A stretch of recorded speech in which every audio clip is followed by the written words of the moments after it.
Thanks for tuning in to another video here, and this time it's going to be a very short video. But I'd just like to share this question someone asked Father Iannuzzi on God's will during the Zoom session on Sunday. And as always, I hope all of you are going to learn quite a bit from this one. In volume 21, March 13, 1927, it's in regards to hell. Jesus says in the second paragraph, in hell there is no reconciliation. And then 2 sentences after, this is my question here, he says, my will does not leave anyone, either in heaven or on earth or in hell. Does that mean that Jesus is allowing the souls in hell to go to him? What does that exactly Can you mean? repeat that? He says, can you repeat Jesus, that last sentence? Are yeah, you not allowed to live? He says, my will does not leave anyone, either Does in not leave heaven, anyone. I see, yes, okay. right, neither in heaven or on earth or in hell. Yes, yes. All right, here he's referring not to the gift of living in the divine will. There are different expressions, manifestations of God's will through grace. So here I'll introduce you to the scholastic distinction of grace, which was a beautiful contribution in the Western Church. You have sanctifying grace that you receive at baptism. You have actual grace, which are interventions of God's assistance throughout the daily life. You have efficacious grace, natural grace. You have cooperating grace, operating grace. The list goes on.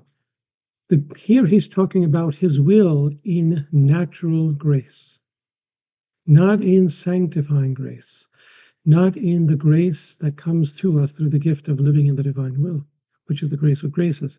What is natural grace? That is present in hell, in purgatory, and in heaven. That which carries out God's ordaining will in all rational and irrational creatures, keeps them in existence, and sustains his mercy and justice. So natural grace is present in hell. It keeps these souls in existence, otherwise they would just vaporize. They need God's grace to exist, because God's grace brought them into existence out of nothing. Their bodies came from the earth, from dust, ex nihilo. The souls came from God, but the bodies came from nothing. And that body, God has to maintain even in hell. That's where his will is present. Not only is it present by maintaining them in their existence, but by executing his justice. It's being carried out by his will. And the devil can't change that. And this is why the devil is there. If God's will was not in force in hell, that Satan could leave that will, and so could all the damned. So his will keeps them there, not because he wants them to be there, but because he ordained from the foundation of the earth that those who would abide by his will would be saved, and those who would not would be lost, would not in a grave sense, an unrepentant sense, be lost. So his will maintains his covenant with man. It doesn't change. And that covenant is you freely chose this covenant to accept or reject me definitively. And my will respects your free will for all eternity.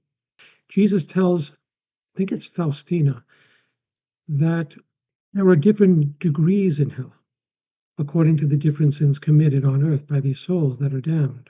And his mercy doesn't allow them in hell to suffer, even though they're in hell, as intensely as they normally would. Now, you may say, well, they're there for all eternity. Who cares about degrees? Well, apparently it matters, because God tells this, I think it's to Faustina, that even his mercy in hell is there. Not in the sense that he's absolving them or delivering them from hell, no, but he's mitigating their tortures. He tells this to, I think it's Faustina. And so that is all for the video this time. I hope all of you have learned a lot from this one. And if I made any mistakes with the subtitles, please let me know in the comments below. Until the next one, thanks again for listening, and may God bless you.